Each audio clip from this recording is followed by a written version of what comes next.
Boa tarde, pessoal. A minha palestra já foi anunciada aqui. Assim como o Boot, eu acho que a gente tem pouca criatividade, a gente usa nome de filmes para dar palestra, né? Eu ia começar falando sobre quem eu era, etc., mas também já passamos aqui um longo resumê, parece que estou pedindo emprego. Mas só para retomar, eu sou pesquisador de segurança na E7, colaborador do We Live Security.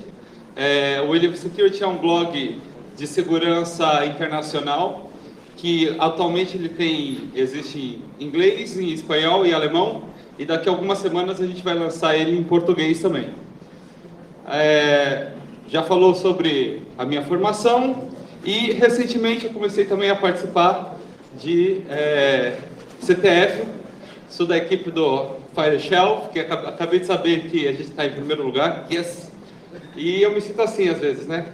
Para dar conta das demandas que vem, conseguir jogar um CTF, etc. E, enfim, uma boa parte do que eu faço, eu costumo publicar aqui no Twitter, então quem quiser saber mais, etc., também pode me seguir. Vamos falar sobre ransomware. Ransomware vem da palavra ransom, que é resgate, e ware, né, que vem de software. Então, ransomware nada mais é do que um software que pede algum tipo de resgate. Com isso, acabou. A gente pode voltar. Todo mundo já sabe o que é ransomware. Mas, sem brincadeira, vamos ver aqui a parte da evolução dos ransomwares. No Brasil, as pessoas também chamam muito o ransomware de sequestro de dados. Então, às vezes as pessoas não sabem o que é um ransomware, e você fala, conhece o sequestro de dados? Isso eu já ouvi. Só para saber, daqui dessa sala, quem nunca ouviu falar de ransomware? Tem uma galerinha, então tá legal, vamos discutir bastante sobre isso. O primeiro ransomware que se tem notícia é o Trojan AIDS, também conhecido como PC Cyborg, e ele é de 1989, ou seja, algo bastante antigo. O meio de propagação dele era bastante surpreendente, bastante inovador, via disquete. Então, uma série de pessoas recebeu um disquetezinho em casa e nesse disquete tinha umas instruções de como ele poderia fazer a instalação desse software.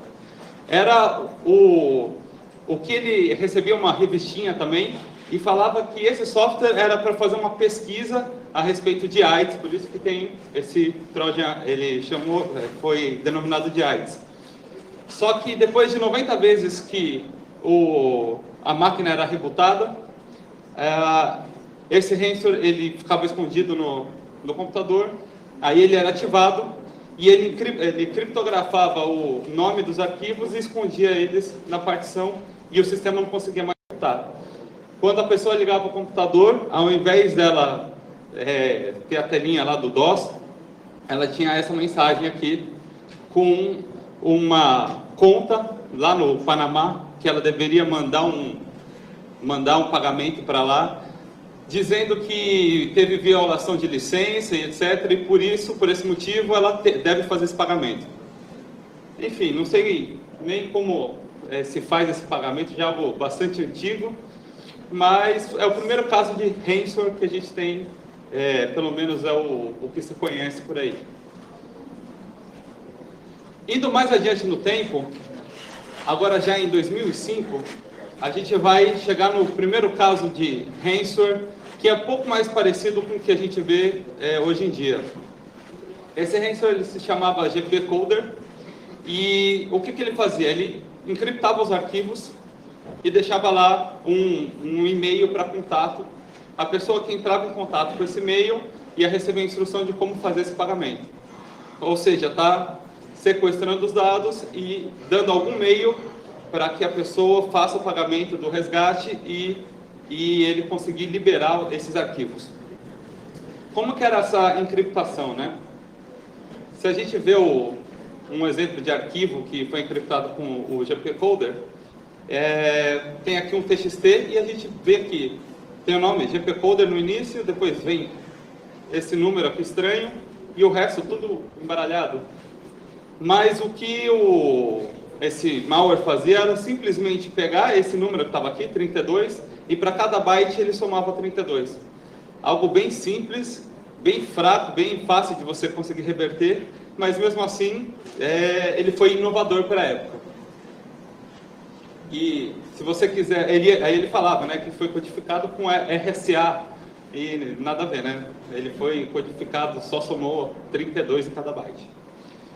E para quem quisesse receber o decoder, era só mandar um e-mail para esse Dervish 34, etc. E tinha que colocar o nome aqui o assunto dessa maneira. Esse ransomware, ele tinha 15 extensões alvo. Então, por quê? Para tanto não tentar criptografar arquivo de sistema, que poderia, de repente, danificar o computador, mas também para ser mais eficiente, né? Então, ele fazia uma seleção dos arquivos baseado na extensão desses arquivos. Nesse caso, como tinha que mandar um e-mail para negociar um meio de pagamento, para depois receber o decryptor, ele era bastante rastreável. Inclusive, teve notícias, esse é o caso da CNN, e uma pessoa, esse tal de Hash aqui, que trabalhou no Departamento de Justiça norte-americano, ele dizia que ficaria bastante surpreso se o FBI não conseguisse pegar esse cara. Por quê? Porque consegue pedir os logs para o provedor de e-mail, consegue ver de onde está vindo aquele acesso e fazer daí uma investigação. E o resgate, depois que negociava, girava em torno de 100 a 200 dólares, pagos nesse e-gold ou no Liberty Reserve, que no final das contas acabou sendo tirado do ar pelo FBI. Mais adiante, não que tenha começado aqui em 2008, mas um caso que eu vou contar para vocês é de 2008, a gente viu casos de scareware. Na literatura, às vezes classificam scareware como uma forma de ransomware, mas isso é meio divergente. Assim, tem gente que fala que tem gente que fala que não é. Mas como é que ele funciona? Ele vai falar que seu computador está cheio de vírus e que ele tem a solução. É só você baixar um antivírus Tabajara e ele vai conseguir proteger o seu computador. Esse caso aqui, eles fizeram o meio de propagação, como é que era? Eles colocavam no Google, né, faziam o site deles ser bem ranqueado, e quem procurava lá por antivírus free, aparecia essa opção, e a pessoa ia se interessar, tudo que é de graça é melhor, né? Então vai lá, vai baixar.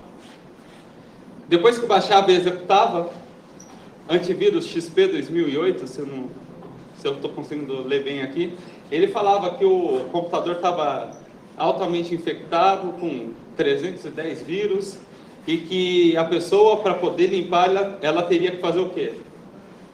Na hora que ia tentar acessar o Google, por exemplo, aí ele colocava esse pop-up falando, olha, para você pegar a nossa suíte completa, clica aqui.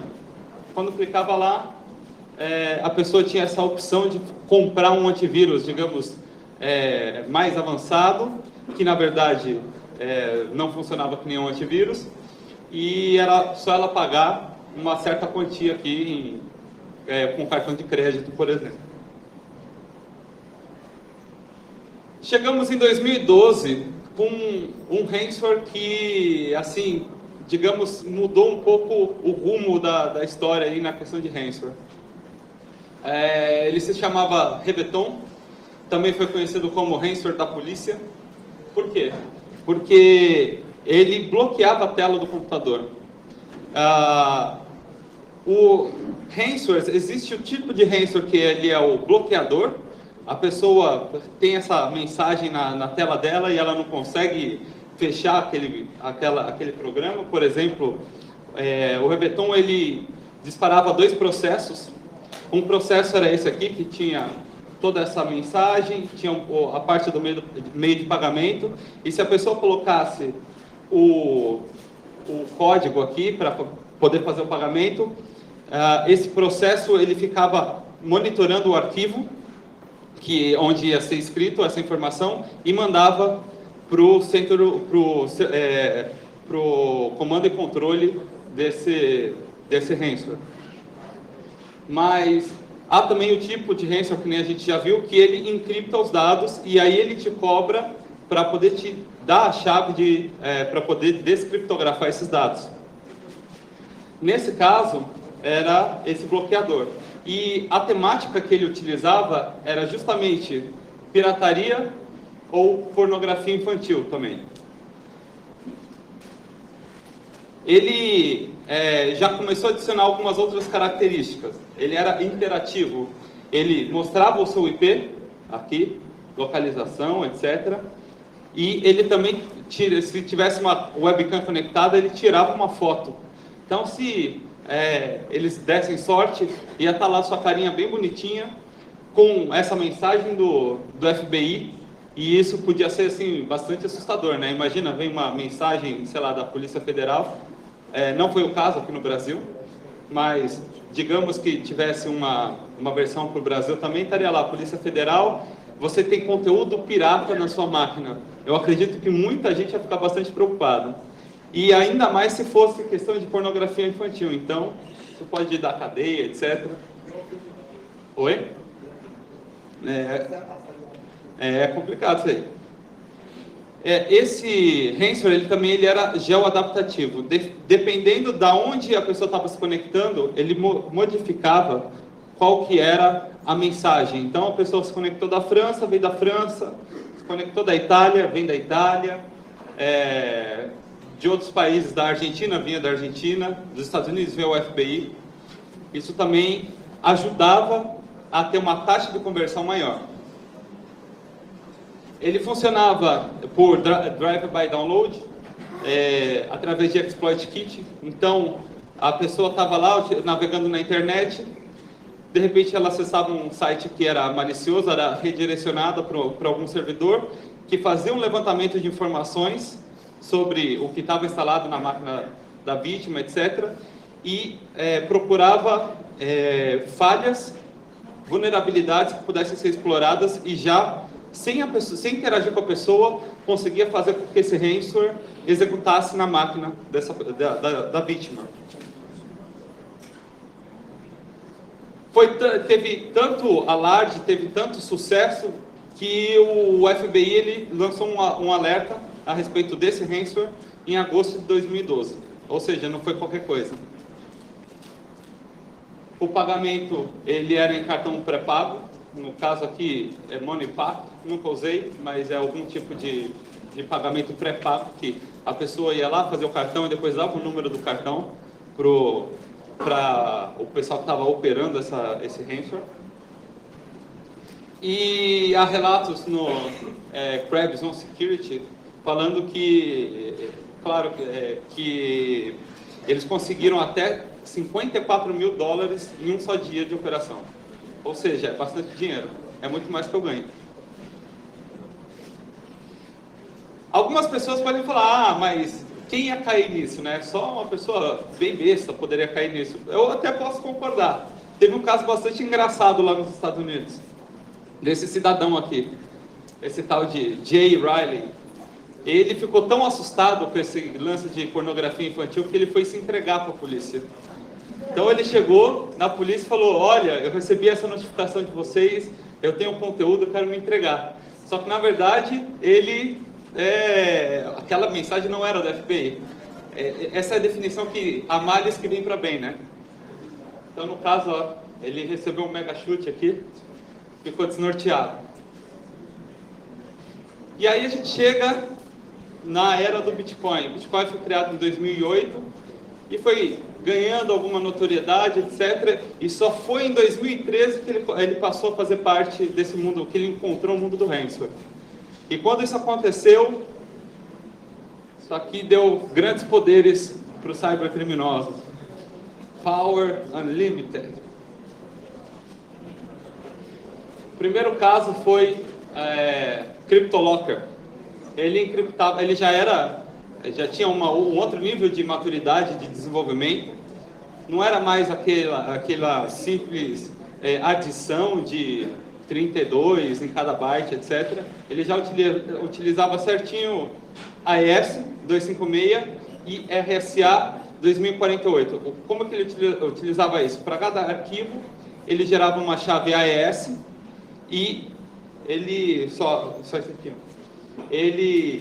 Quando ele ia encriptar um arquivo, ele gerava uma chave simétrica, né? O AES é uma cifra simétrica, para encriptar aquele arquivo, e essa chave ele encriptava com uma única chave de RSA 2048, e aí essa chave encriptada ele deixava lá no arquivo. Pode perguntar.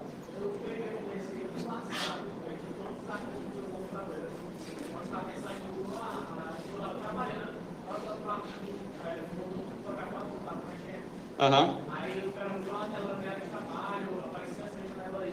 Aí se eu tinha que pagar 0 ponto alguma coisa, Aham. funcionário se eu tivesse pago, não, eu acabei falando. Qual é o seu nome? Gabriel está contando aqui, acho que o pessoal do streaming, não sei se consegue ouvir, que ele teve um caso desse ano passado. Estava lá do nada e, de repente, apareceu essa mensagem aqui e ele tinha que pagar não sei quantos bitcoins, lá 0,1 bitcoin e tudo mais, que é um valor que parece pouco, mas é bastante alto, coisa de $600.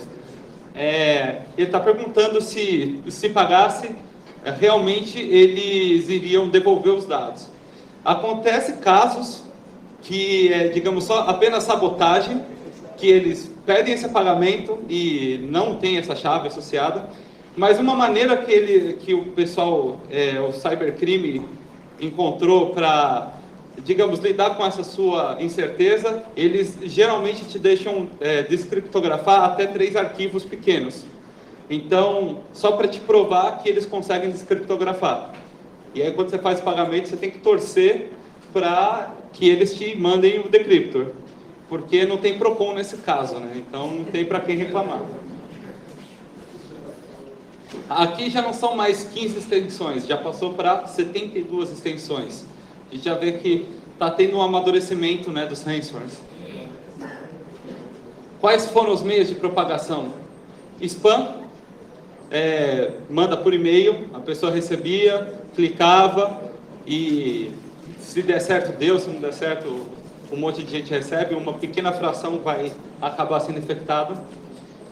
Remote desktop, um monte de acesso remoto aberto na internet, com senha fraca e tudo mais, faziam um scan, conseguiam encontrar a senha, iam lá e executavam o ransomware naquela máquina, e também através de botnet.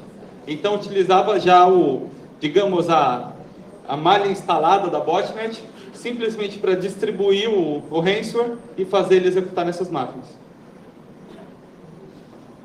Pagamento via Bitcoin, eles adicionaram também digamos, um tipo de extorsão, que o valor que deveria ser pago, ele aumentava depois de 3 dias. Por que isso? É para te fazer tomar uma decisão rápida, para você fazer aquela coisa meio afobada. Ele falava que ele, inclusive, aumentava o preço depois de 3 dias, e depois de 7 dias ele falava que ia destruir a chave privada. Então, ou seja, nunca mais você ia conseguir descriptografar esses dados. E também o relato é que eles conseguiram, vendo a carteira do Bitcoin, etc., estima-se que conseguiram mais de 325 milhões em resgate, ou seja, é um outro patamar de valores que a gente estava vendo anteriormente. Depois disso, em 2014, apareceu o CTB Locker. Ele foi o primeiro ransomware a utilizar Tor, tanto para parte de resgate, ou seja, para dificultar e essa rastreabilidade de quem está procurando investigar, quem está por trás daquele ransomware. Então a pessoa, ela era encriptada e ela recebia um link lá da .onion, ensinava ela como acessar a Deep Web e tudo mais, chegava naquela página e ali que ia estar as instruções sobre pagamento e tudo mais. E também utilizava a Redditor na parte de comando e controle, que são os servidores com o qual o malware vai se comunicar. Isso também dificulta descobrir quem está por trás dessa operação. O código dele foi disponibilizado em fóruns, underground, etc. Isso também ajudou a difundir mais ainda o CTBLOG. Ele já teve suporte multilínguas, ou seja, já está se sofisticando, né? Já sabe que vai infectar gente de diferentes países, etc. Não dá para ser só em russo, porque em russo a minha mãe não ia pagar. Mas em português, talvez ela pagasse, tá? Um beijo, mãe. Pagamento em Bitcoin, novamente. E é isso aí. Em 2015, um enorme... um ransomware que foi assim, bastante importante também, Tesla Crypt. Já não são mais 75 sessões, já são 185, 40 delas relacionadas a jogos. O pessoal gamer, imagina, tá lá com seus jogos salvos, etc. De repente, não consegue mais jogar, perdeu todo aquele trabalho que teve. Ou seja, já está pegando ali no âmago de quem é heavy user de computador, né? Aí vai dar um jeito de pagar. Pagamento Bitcoin. A propagação dele, de novo, via Exploit Kit. Propagação via o Exploit Kit Wrangler.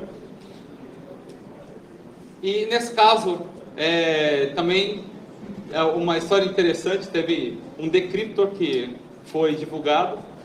E como é que foi a história desse decryptor? Decryptor é quando é o que consegue reverter o estrago que o ransomware fez. Ele consegue descriptografar esses dados sem ter que fazer esse pagamento. E a história é que de um dia para o outro, o pessoal da Tesla Crypt resolveu sair de operação, se desculparam por todo o dano que eles causaram e tudo mais, e divulgaram a chave mestra do que eles utilizavam na operação deles.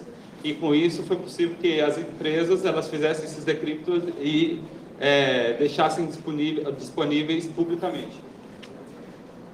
Esses são exemplos do que a gente viu de file coder. Por que file coder? Porque ele justamente modifica a codificação dos arquivos. Alguns eles encriptam, alguns eles fazem, nem dá para chamar de encriptação direito, né? Tá certo? Cifra de César é um tipo de encriptação, mas é bastante fraco. Alguns simplesmente escrevem qualquer coisa, mas de qualquer forma eles modificam essa codificação do arquivo. Eu gravei um exemplo aqui. Esse é o caso de Cerber 3. Também foi um caso, ano passado estava bastante... a gente estava acompanhando vários casos, agora já deu uma acalmada, a gente está vendo mais casos de crises, etc. Mas o que eu peguei? Eu peguei uma amostra do Cerber 3 e eu trojanizei ele. Coloquei ele embutido com League of Legends aqui. Imagina alguém que pega lá um instalador, aí dá 2 cliques, só que quando começou a executar esse programa, ele começou a executar em paralelo um ransomware. E eu estou aqui só mostrando que vai fazer a instalação, vai fazer tudo normal, e de repente os arquivos vão aparecer criptografados. Fiz o vídeo porque demora um pouco, aí eu acelerei ele para a gente poder cobrir mais coisa aqui. E aí já vai começar a ver que... Vocês notaram que eu consegui abrir aquela foto, né? Antes. Aí ele já deu algum erro estranho e de repente aqui, ó, os arquivos criptografados. Aí eu consigo abrir para ver quais são a lista dos arquivos que foram criptografados.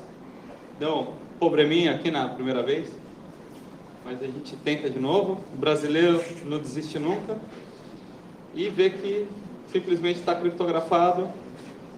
Mensagem de resgate, ele te dá maior sermão, falando que faz isso para aprender a não fazer, não clicar em qualquer coisa. E tinha lá um link para a rede Onion. Acho que é isso aí. Se você acessasse esse link, você ia se deparar com uma telinha igual a essa. Claro, você escolhe lá a sua língua e tal. E ele tem o preço aqui, ó, 1,24 bitcoins. Na época era 517 dólares. Hoje um bitcoin já passou de 1.200 dólares. Eles vão atualizando esse preço.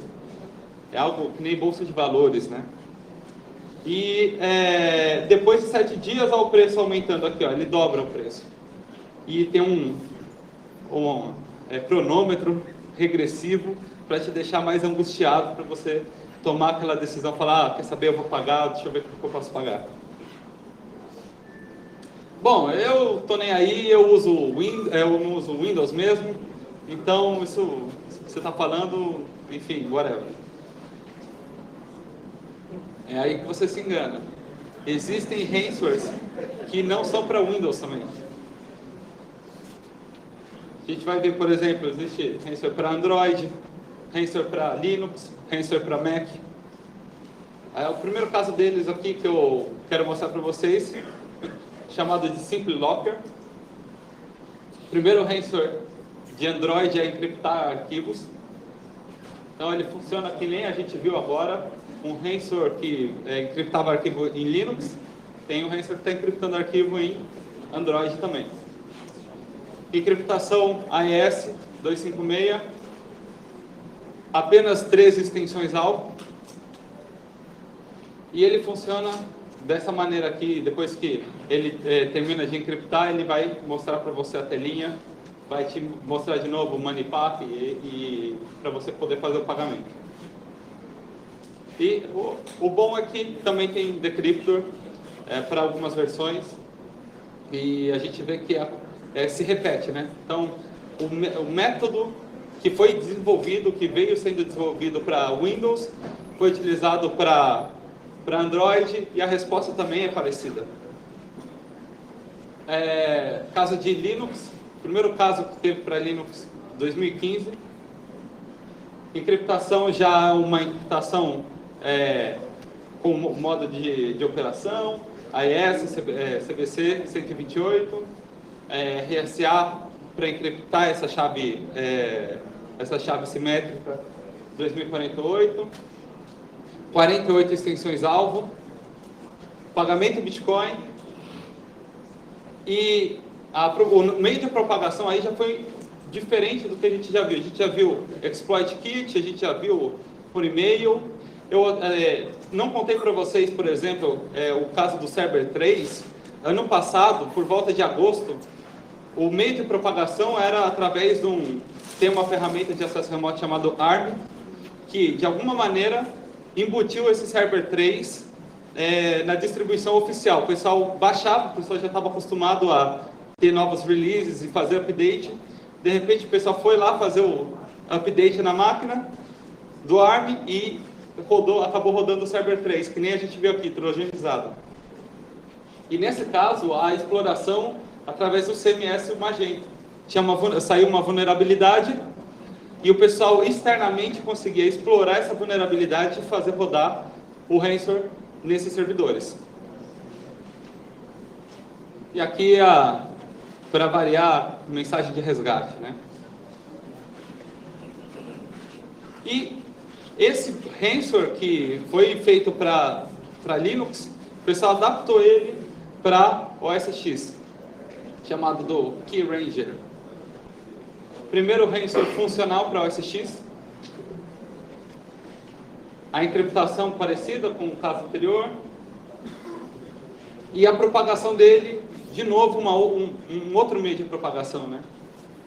Através de update e download do BitTorrent. E ele tinha, o mais assustador é que a assinatura digital desse executável, ela era válida. Mais de 300 extensões alvo, ou seja, esse cara aqui já chegou todo bem desenvolvido, né? Bem tunado. Comando e controle via Tor. e o pagamento em Bitcoin. Bom, encriptou arquivo, tem bloqueio de tela e tem mais alguma coisa? O que mais a gente pode ver relacionado a Ransom? Se vocês soubessem o que eles são capazes, vocês não iriam acreditar. Um exemplo é o Ransom, desenvolvido ano passado, Petya, Ransom russo. E aqui ele já é bem mais baixo nível.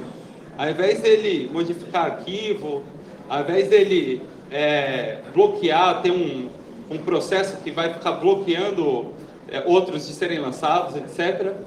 Ele já modifica o bootloader. Ele tem uma mini implementação de kernel. Por que ele modifica o bootloader? A gente vai ver um vídeo dele executando. É porque ao invés de ele carregar o Windows, por exemplo, ele vai carregar esse mini kernel que foi escrito à mão lá pelos cybercriminosos. Ele vai encriptar a MFT utilizando uma versão modificada de uma cifra simétrica. Vou falar um pouco mais sobre isso depois. Pagamento em Bitcoin. E nesse caso já não é um file coder, é o que a gente chama de disk coder, né? Porque ele não está encriptando o arquivo, ele está encriptando os setores do disco. Aqui é um caso parecido, trojanizei ele. E quando ele for executado, está mostrando aqui, ó, ele está executando, a primeira coisa que ele vai fazer, ele vai modificar o bootloader. Ou seja, ao invés de ele carregar o Windows, agora ele vai carregar e ele vai escrever esse mini kernel lá no disco. Ao invés de ele carregar o Windows, ele vai carregar esse mini kernel deles. Esse mini kernel, ele finge ser o check disk, que é um utilitário para verificar a integridade do sistema de arquivo. Às vezes você está lá, utilizando seu computador, ele desliga do nada, acaba a energia, e aí quando você liga o computador, começa a executar o check disk. E você deixa lá porque se você desligar, pode ser que corrompa o sistema de arquivo, pode ser que dê alguma merda, então você tem que deixar ele executando. Só que nesse caso, ao invés dele tá verificando a integridade do sistema de arquivo, ele está te mantendo ocupado enquanto ele está encriptando a MFT. A MFT é a tabela que tem o ponteiro para os arquivos, ou então pode até ter os arquivos, dependendo do tamanho dele.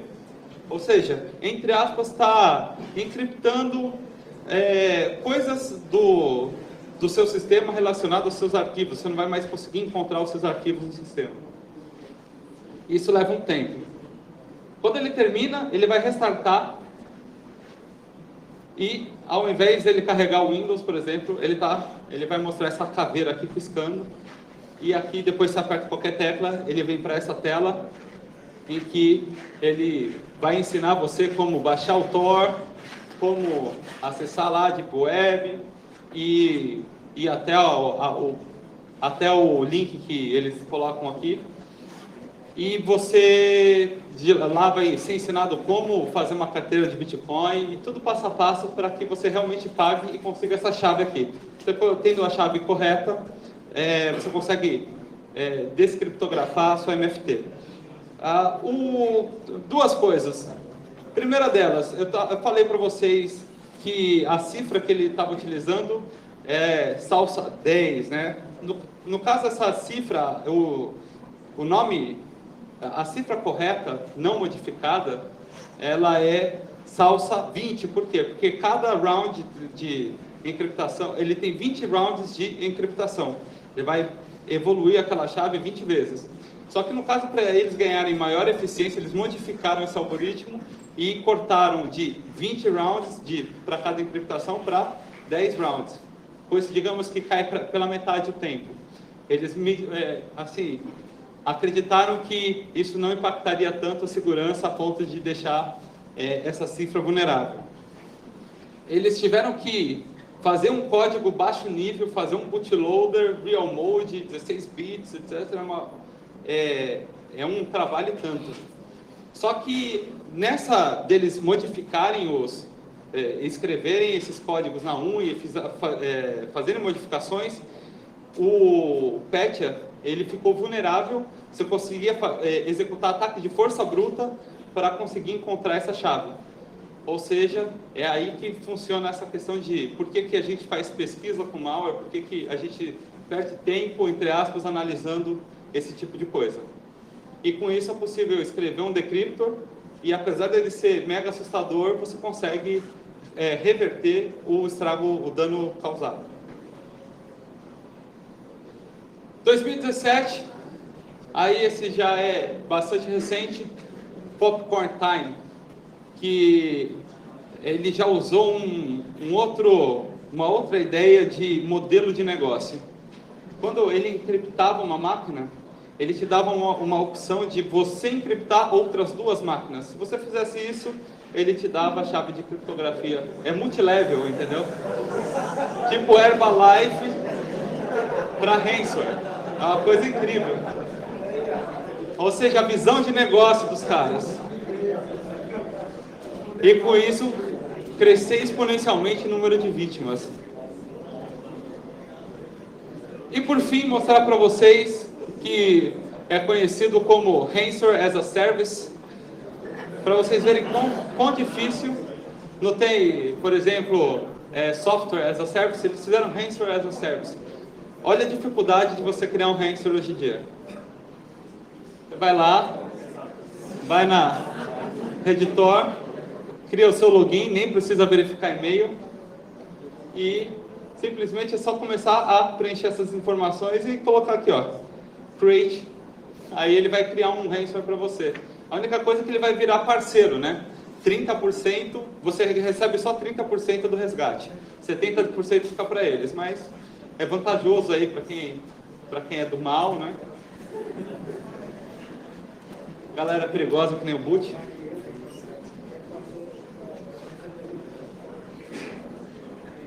Que algo também é perigoso. É do bem. E é isso. Aí você consegue também ter um painel de... consegue ativar duplo fator no seu painel. E você consegue ver quanto que rendeu de resgate até o momento. A pergunta é, e como que a gente pode se proteger contra essa ameaça? A primeira coisa é... Nós, como usuários, a gente tem que ter consciência de segurança. Quer dizer que a gente tem que conhecer as ameaças, não tem que sair clicando lá em qualquer coisa.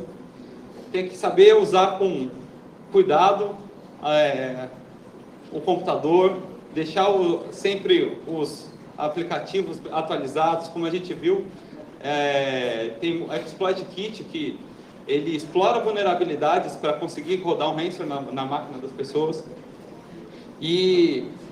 Mas aí o que acontece? A nossa linha de frente é justamente a gente. O melhor antivírus é nós mesmos. Tem até um vídeo do Mercedes que fala sobre isso, eu concordo com ele. Se não clicar, ele não vai executar. Mas nem sempre esse é o caso, né? Que nem no caso do Cerber, que foi propagado via a distribuição original lá, a distribuição correta do ARM. A pessoa foi lá, fez o que ela fazia sempre e veio um ransomware embutido. Então, a gente também saber utilizar proteções de segurança e saber escolher elas, compor essa nossa suíte de segurança da melhor maneira. É a nossa retaguarda. E para o caso de ransomwares que encriptam dados, é importantíssimo para a gente diminuir o dano causado, a gente ter um backup. Então a gente vai até perder tempo tendo que restaurar o backup, etc. Mas se a gente tiver um backup atualizado, um backup que não está lá conectado junto, para ser encriptado junto com o resto dos dados, se a gente fizer isso direitinho, mesmo se tiver esse problema, a gente vai conseguir restaurar esses dados e vai evitar um dano maior. Então é isso, queria agradecer aí a todos, fico aberto a perguntas.